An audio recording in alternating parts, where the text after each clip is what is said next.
기품 있는 사람이 되어라. 모든 사회에는 인간적 표준, 즉 그들의 행동과 삶이 다른 사람들에게 모범이 되는 사람들이 있습니다. 그들은 타인의 경탄을 받고 존경의 대상이 되며 다른 사람들이 그들의 행동을 본받으려는 노력을 기울이게 만듭니다. 우리는 이러한 인물들을 기품 있는 사람이라고 부릅니다. 기품 있는 사람은 그들의 품위와 행동을 통해 다른 사람들을 이끌고 신뢰를 얻으며 그들의 영향력은 자연스럽게 확산됩니다. 기품은 단순히 겉으로 보이는 우아함이 아니라 내면의 힘과 원칙, 책임감에 기반한 삶의 태도를 의미합니다. 기품 있는 사람이 되는 것은 우리가 스스로를 차별화하고 인간관계와 사회에서 더욱 큰 영향력을 행사할 수 있게 해줍니다. 그렇다면 어떻게 기품 있는 사람이 되어 우리의 삶을 변화시킬 수 있을까요? 1. 자신의 최고 기준에 따라 살아가라. 기품 있는 사람들은 자신만의 높은 기준을 세우고 그에 따라 살아갑니다. 그들의 기준은 단순히 사회적 관습이나 타인의 기대에 맞춰진 것이 아니라 스스로가 설정한 엄격한 개인적 기준에 기초합니다. 이러한 기준은 그들이 자신을 해방시키는 도구로 작용하며 삶의 방향과 선택에서 일관성을 유지하게 만듭니다. 이 기준은 끊임없이 스스로에게 도전하고 더 나은 사람이 되려는 의지를 반영합니다. 그들은 타인에게 의존하지 않고 자신의 내면에서 기준을 찾아내며 이를 실천함으로써 자율적인 삶을 영위합니다. 기품 있는 사람은 자신의 행동이 책임감과 진실성을 기반으로 한다는 것을 알고 있으며 항상 자신의 기준에 부합하는 삶을 살아갑니다. 2. 압박감 속에서도 품위와 우아함을 유지하라. 기품 있는 사람은 어떤 상황에서도 흔들리지 않는 침착함과 품위를 유지합니다. 이는 다음 세 가지 특성으로 나눌 수 있습니다. 첫째, 기품 있는 사람은 혼란 속에서도 태연하게 상황을 이끌어갑니다. 그들은 자기 자신을 이끌어 나가는 데 익숙하기 때문에 다른 사람을 이끌 능력도 갖추고 있습니다. 둘째, 그들의 침착함은 타인에게 용기를 줍니다. 기품 있는 사람은 자신만의 내적 평온을 통해 다른 이들에게도 모든 것이 잘 될 것이라는 희망을 심어줍니다. 셋째, 그들의 태도는 자신과 상황에 대한 확신을 반영합니다. 이러한 확신은 주변 사람들에게 신뢰와 안정감을 제공합니다. 기품 있는 사람은 역경과 압박 속에서도 절제된 태도와 차분한 결단력을 통해 자신뿐만 아니라 다른 사람들에게도 긍정적인 영향을 미칩니다. 3. 다른 사람들의 행동에 집중하고 개선하라. 기품 있는 사람은 자신의 행동을 통해 타인에게 긍정적인 영향을 미치는 역할 모델이 됩니다. 그들의 행동은 주변 사람들에게 영감을 주고 타인 역시 자신을 개선하도록 이끕니다. 그들의 기품 있는 행동은 타인에게 새로운 기준을 제시하며 주변 사람들은 그들의 영향을 받아 더 나은 행동을 하게 됩니다. 또한 기품 있는 사람은 타인의 행동을 비판하기보다는 그들의 잠재력을 발견하고 발전시킵니다. 그들은 다른 사람들이 스스로 성장할 수 있는 환경을 만들며 타인 역시 그들을 본받아 성장하게 만듭니다. 4. 더 큰 포괄적인 관점에서 세상을 바라보라. 기품 있는 사람은 자신을 넘어서는 더 큰 관점을 가지고 있습니다. 그들은 인류애를 바탕으로 깊은 이해와 동정심을 지니고 있으며 자신과 타인을 때려야 뗄 수 없는 존재로 인식합니다. 기품 있는 사람은 다른 사람들의 실패를 비난하기보다는 그들의 어려움을 이해하고 정중한 태도를 유지합니다. 이러한 관점은 단순히 개인의 성공에 초점을 맞추는 것이 아니라 모두가 함께 성장하고 번영하는 삶을 지향하게 합니다. 기품 있는 사람은 자신의 성공과 발전이 타인에게도 긍정적인 영향을 미쳐야 한다는 책임감을 가지고 있습니다. 5. 모든 경험의 질을 높여라. 기품 있는 사람들은 단순한 소비자가 아니라 창조자입니다. 그들은 평범한 상황을 특별한 경험으로 바꾸는 능력을 가지고 있습니다. 그들의 의식적인 생각과 행동은 별다를 것 없는 일상 속에서도 즐거움, 의미, 그리고 기억에 남는 순간을 만들어냅니다. 그들은 삶의 모든 순간을 가치 있게 여기며 그들의 삶을 풍요롭게 만들기 위해 끊임없이 노력합니다. 또한 그들은 다른 사람들의 경험도 더 나은 방향으로 변화시킵니다. 이는 그들이 모든 상황에 더 큰 아름다움과 의미를 부여하기 때문입니다. 6. 비열함, 옹졸함, 천박함에 대항하라. 기품 있는 사람은 비열함, 옹졸함, 천박함에 대항하여 정중함과 존중, 감사의 정신을 실천합니다. 그들은 타인의 부정적인 태도나 말에 휘둘리지 않고 항상 품위 있는 대응을 유지합니다. 그들의 정신적 관대함은 다른 사람들에게 긍정적인 영향을 미치며 나아가 더 나은 인간관계를 형성하게 합니다. 그들은 상대방의 부정적인 행동을 바로잡기보다는 더 나은 본보기를 보여줌으로써 자연스럽게 변화를 이끌어냅니다. 7.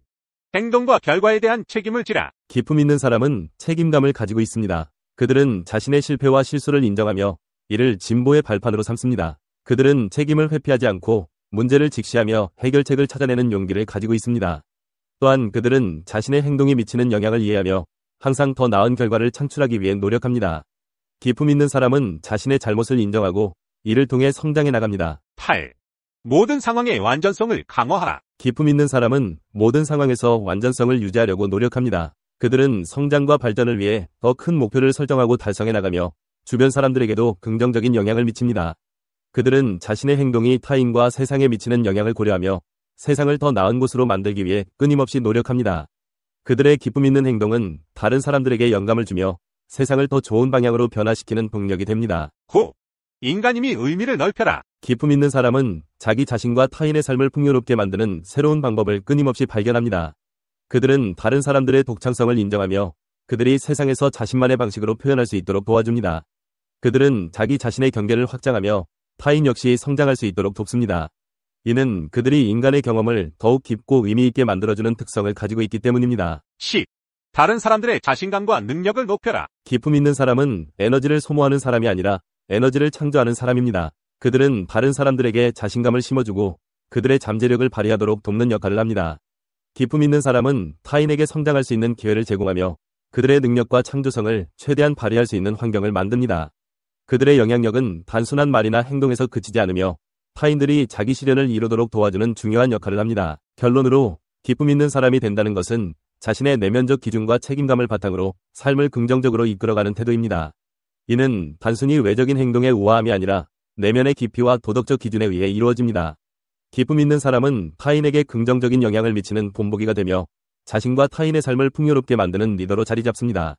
우리는 모두 기쁨 있는 사람이 될 수 있으며 이를 통해 자신뿐만 아니라 세상을 변화시키는 동력이 될 수 있습니다. 81세 때 미술을 시작하여 101살 나이에 22번째 개인 전시회를 연 미국의 샤갈이라고 알려진 화가 해리 리버만은 전시장 입구에서 꼿꼿이 서서 내빈을 맞았습니다. 그는 이렇게 말했습니다. 70, 80 혹은 90살 먹은 사람에게 이 나이가 아직 인생의 말년이 아니라고 말하고 싶습니다. 몇 년을 더 살지 생각 말고 내가 여전히 일을 더 할 수 있을지를 생각해 보세요. 무언가 할 일이 있는 것, 그것이 곧 삶입니다. 사람들은 나이가 들면서 노년을 걱정합니다. 건강하고 우아하게 늙고 싶은 것이 한결같은 바람입니다. 노년기를 우아하게 보내려면 우선 다음의 세 가지 점을 유의해야 합니다. 첫째, 영혼의 문제를 생각해야 합니다. 둘째, 무슨 일에나 함부로 참견하는 습관을 버려야 합니다. 셋째, 같은 말을 반복하고 남을 헐뜯는 일을 삼가야 합니다. 사람을 흉하게 늙도록 만드는 5가지 독약이 있습니다. 바로 불평, 의심, 절망, 경쟁, 공포입니다. 이 5가지 독약이 많을수록 노년의 얼굴은 심하게 일그러집니다. 반대로 사람을 우아하게 늙도록 만드는 5가지 묘액이 있습니다. 그것은 사랑, 여유, 용서, 아량, 부드러움입니다.